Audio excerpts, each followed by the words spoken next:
नमस्कार. आज मी प्राध्यापक MP पाटील सरांच्या गीता ज्ञानेश्वरी इहवादी दृष्टिकोन या पुस्तकातील भगवद्गीतेतील निष्काम कर्माची व्यर्थता या प्रकरणाच्या मी पाडलेल्या 10 भागांपैकी 8वा भाग वाचतोय. पण वर्णकर्म सोडताच कुकर्म कसे घडेल हे समजत नाही. वर्णकर्माखेरीज इतर अनेक सत्कर्मे असू शकतात. त्या सत्कर्माकडे आपण वळू शकतो. देखांग स्वधर्माते भजाल तरी कामधेनू का होईल. जरवी प्रजा हाचीच नाडील तुमते सदा. स्वधर्माचे वर्णाचे अनुपालन कराल तर हा स्वधर्म तुम्हाला कामधेनू होईल. नाहीतर लोक हो हाच तुम्हाला सदैव उपद्रव देईल. हा उपद्रव कोणत्या प्रकारचा ते पुढे सांगितले आहे. ऐसा स्वधर्मो क्रिया रहितू अथिलेपणे माजतू केवल भोगासक्तो होईलच. ते या ते मग अपा ओम थोरू होय जेणे ते हातीचे सकल जाय. देखाम प्राप्तही न लाहे भोग भोगू. त्याची जबर हानी होते. त्याच्या हातचे सारे नष्ट होते. प्राप्त झालेले भोगही त्याला भोगता येत नाहीत. असा हा स्वधर्म टाकणाऱ्याला उपद्रव होणार असतो. तेच प्रतिपादन पुढे चालू राहते. तैसा स्वधर्मू जरी लोपला तरी सर्व सुखाचा थारा मोडला. तैसी नीचवृत्ती जेथ सांडे तेथ स्वतंत्रते वस्ती न घडे. वास्तविक निजवृत्ती निजवर्ण कर्म सोडण्यातच स्वतंत्रतेचा जन्म आहे. हा भीतीयुक्त परिणामांचा धाक म्हणजे कठोर शिक्षाच वाटाव्यात अशा कठोर शब्दात व्यक्त होऊ लागतो. म्हणून स्वधर्मो जो सांडील ते या ते कालू दंडील. चोरो हाणवली हरील सर्वस्व ते याचे. मग सकल दोष भवंते गिवनसुनी घेती ते यांते. रात्री समय स्मशानांते भूते जैसे. तैसी त्रिभुवनीची दुःखे आणिक नानाविध पातके. चैत्य जात ते तुके तेथची वसे. ऐसे होये ते या उन्मत्ता मगन सुटे बापा रुदंता. परिकल्पांती ही सर्वथा प्राणी गण हो. जैसे जलचरा जल सांडे आणि तत्क्षणी मरण घडे. हा स्वधर्मो ही तेणे पाडे विसम हो नये. म्हणून समूह हा उचितू. स्वधर्म रूपू क्रतू ननुष्ठी जो मत्तू लोकोन इथे. तो पातकांचा रासी जाण भार भूमीसी. जो कुकर्मे इंद्रियांसी उपेगा गेला. असा हा स्वधर्म क्रतू न करणाऱ्या स्वधर्म क्रिया रहितू लोकांना धाक घालताना त्याच्या समवेत अपवाद म्हणून एकदाच भोगासक्तू इंद्रियाधीन कुकर्मी यांचा समावेश संबंधित निरूपणात आढळतो. बाकी सर्वत्र सारा रोग स्वधर्मकर्म नीचकर्म वर्णकर्म न करणारांवरच आहे असेच ठायी ठायी आढळत असते. त्यावरून निष्कामतेऐवजी स्वधर्मकर्म वर्णकर्म हेच मूल्य ज्ञानेश्वरीकारांच्या हिशेबी अधिक महत्त्वपूर्ण आहे असेच येथे जाणवत राहते. अध्याय 18 वर्णधर्मविषयक भूमिकेचा उपसंहार. या अध्यायातील 41 ते 44 या गीता अध्यायांमध्ये महाभारतकारांची पर्यायाने गीताकारांची 4 वर्णांची कर्मांची ज्येष्ठ कनिष्ठेनुसार काटेकोर वाटणी करणारी भूमिका अगदी स्पष्टपणे संशयाला मुळीही जागा राहणार नाही अशा रीतीने मांडली आहे.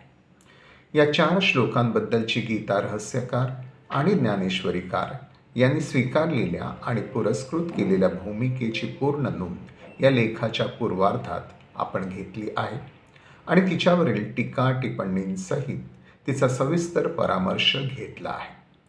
उर्वरित संदर्भ आता या उत्तरार्धातील साक्षीत पाहावयाचे. प्रथम संबंधित गीता श्लोक, त्यावरील गीता रहस्यकारांचे गद्य भाष्य आणि नंतर ज्ञानेश्वरीकारांचे पद्यबंधातील भाष्य हा अगोदरच्या अध्यायात विवेचनासाठी स्वीकारलेला अनुक्रम बंध येथेही स्वीकारायचा. या 18व्या गीता अध्यायाचे प्रास्ताविक करतानाच गीता रहस्यकार हे मागील अध्यायांचा संदर्भ देत स्वधर्माचे वर्णकर्माचे प्रतिपादन चालू ठेवतात. ठिकठिकाणी तू कर्म कर असाच अर्जुनास उपदेश असून परमेश्वराची भक्ती करून शुद्धांतकरणाने परमेश्वरार्पणपूर्वक स्वधर्माप्रमाणे केवळ कर्तव्य म्हणून आमरणांत सर्व कर्मे करीत राहणे हा कर्मयोगपर आयुष्यक्रमणाचा मार्गच सर्वात उत्तम असा सिद्धांत केला आहे. त्याच धर्माचा 18व्या अध्यायात उपसंहार करून अर्जुनाला स्वेच्छेने युद्ध करण्यास प्रवृत्त केले आहे. या प्रारंभीच्या प्रतिपादनाला पूरक असे अर्थासहितचे भाष्य ते संबंधित श्लोकांवर करीत असतात. गीता श्लोक 7 ते 9 मध्ये सात्विक त्यागाचा विचार करताना नियतस्य तु कर्मणः आणि यत्कर्म नियंतं क्रियते या पदांशाचा अनुक्रमे जे कर्म स्वधर्माप्रमाणे नियत म्हणजे नेमलेले आणि स्वधर्माप्रमाणे नियत म्हणजे नेमलेले कार्य म्हणजे कर्तव्य असे भाषांतर गीता रहस्यकार करत असतात. आणि त्यावर भाष्य करतानाही गीता अध्याय 3 मधील 7 आणि 19व्या श्लोकांचा संदर्भ देत म्हणजे सर्व प्रजेस ब्रह्मदेवाने चातुर्वर्ण्य विहित जी जी कर्मे लावून दिली आहेत तीच नियत म्हणजे नेमलेले कर्म या शब्दांनी येथे विवक्षित आहे. स्वधर्माप्रमाणे प्राप्त झालेले कोणतेही कर्म न सोडता तेच कर्म कर्तव्य म्हणून करणे असा स्वधर्माचा वर्णकर्माचाच पुनरुच्चार करतात.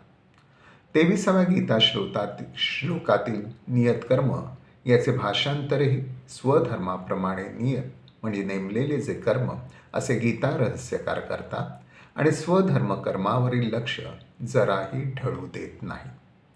यानंतर ब्राह्मण ते शूद्र या 4 वर्णांना ज्येष्ठता कनिष्ठता यानुसार जन्मजात वाटलेली कर्मे गीता श्लोक 41 ते 44 यामध्ये सांगून झाल्यावर ज्यावर आपण या लेखाच्या पूर्वार्धात सविस्तर बोललो आहोत, स्वे स्वे कर्मण्यभिरतः नराला परमसिद्धी प्राप्त होते, हे 45व्या गीता श्लोकात येते. या श्लोकाचा वरील 4 श्लोकांशी सांधा जुळवताना महाभारतातील इतर पूरक संदर्भ देत केलेले गीता रहस्यकारांचे वर्णवादी भाष्य पाहण्यासारखे आहे. चातुर्वर्ण व्यवस्था स्वभावजन्य गुणभेदाने निर्माण झालेली आहे. ही उपपत्ती गीतेतच अपूर्व आहे असे नाही.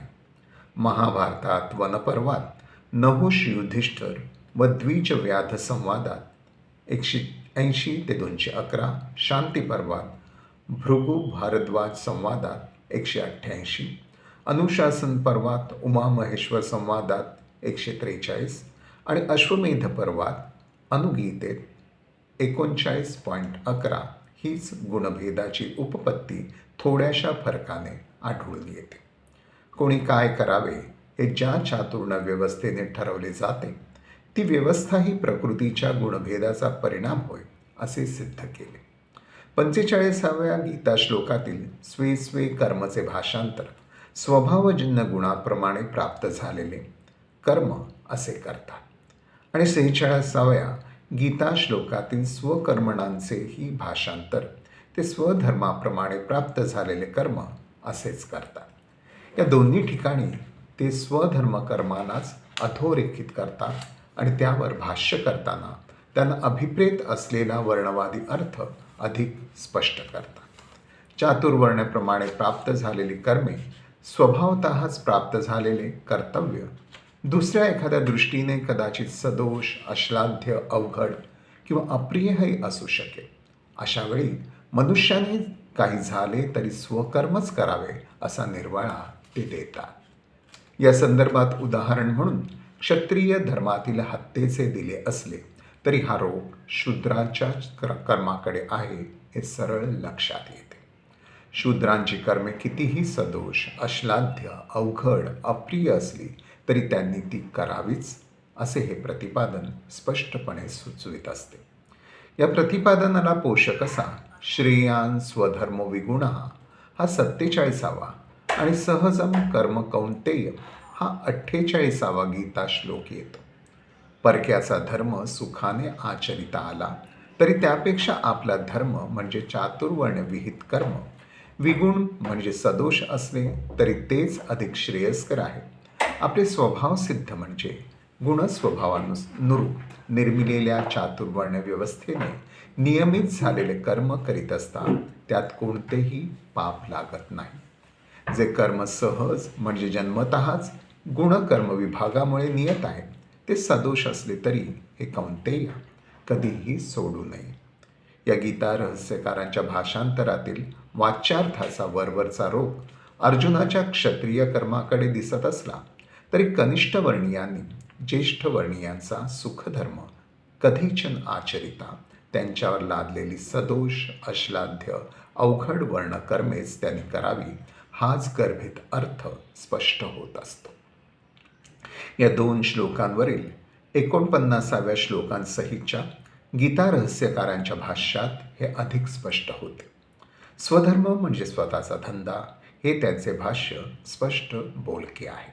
स्वधर्म म्हणजे वॉन, टेंडन्सीज इत्यादी मतलबी अर्थ लावण्याला हे भाष्य अवसरच ठेवित नाही.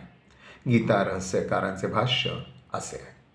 परक्याच्या धर्मापेक्षा स्वधर्म चांगला 3.35 व नैष्कर्म्य सिद्धी मिळण्यास कर्मे सोडण्याची जरुरी नाही 3.4 वगैरे पूर्वी आलेले विचारच या उपसंहारात्मक अध्यायात आता पुन्हा व्यक्त करून दाखवले आहेत. आपल्या अधिकाराप्रमाणे प्राप्त झालेला धंदा सोडून दुसऱ्याचा धंदा चांगला म्हणून तो करू लागणे योग्य नव्हे. मनुष्याचा लहान मोठेपणा धंद्यावर अवलंबून नसून ज्या बुद्धीने तो सदर धंदा अगर कर्म करतो त्या बुद्धीवर त्याची योग्यता अध्यात्मदृष्ट्या अवलंबून आहे.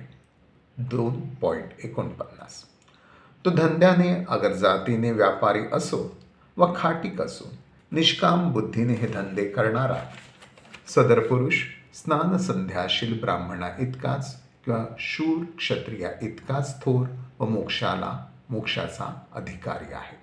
इतकेच नव्हे तर कर्म सोडल्याने जी सिद्धी मिळावयाची तीच निष्काम बुद्धीने आपले धंदे करणारास मिळते असे 49व्या श्लोकात स्पष्ट म्हटले आहे. न पाहिलेला मोक्ष परलोकात असतो. हा शूद्रांचा खाटीक धंदा मात्र इहलोकीचा आणि जन्मजात असतो. तो करायलाच हवा असा धमकावणारा हा गीता धर्म असतो. गीता रहस्यकारांना जे अभिप्रेत आहे ते स्पष्ट शब्दात ते बोलत असतात. गीता श्लोक 56 मध्ये स्वकर्मण्यपि याचे भाषांतर गीता रहस्यकार सर्व कर्मे करीत असताही असे करतात. पण त्यावरील भाष्यामध्ये ही सर्व कर्मे म्हणजे चातुर्वर्ण व्यवस्थेने स्वधर्माप्रमाणे प्राप्त झालेली सर्व कर्मे असे मागील पुढील संदर्भ लक्षात घेत ते स्पष्ट करीत असतात.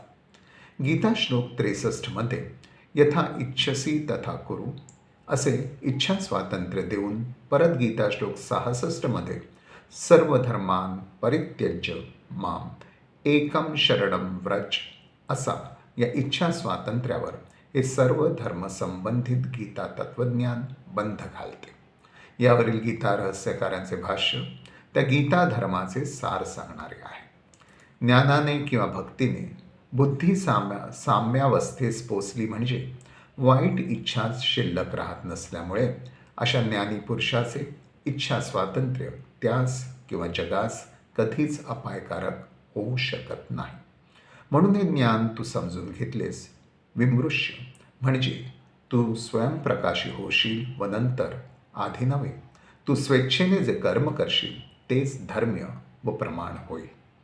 हे 63व्या गीता श्लोकावरील त्यांचे भाष्य साम्यावस्थेस पोचलेला पुरुष त्याच्या इच्छेनुसार जे कोणतेही कर्म करतो ते धर्म ठरते, सत्कर्म ठरते अशा अर्थाचा निर्देश करते. हे उच्च प्रकारचे धर्म्य कर्म म्हणजे तेच ते स्वधर्म कर्म असते असे हे भाष्य सांगत नसते. त्यामुळे येथे एक प्रकारचा दिलासा मिळतो. पण लगेच येणाऱ्या 66व्या गीता श्लोकातील सर्वधर्मान् परित्यज्यं माम एकम शरणम व्रज यावरील इच्छा स्वातंत्र्याच्या विरोधी जाणाऱ्या आज्ञेबाबत भाष्य करताना गीता रहस्यकार परत आपल्या मूळ पालुपदावर येतात आणि त्या धर्मकर्माऐवजी स्वधर्मकर्म हेच एकमेव गीतेचे सार आहे असा निश्चयात्मक प्रतिपादन करणारा उपसंहार करतात. इथे 8वा भाग थांबवतो. धन्यवाद.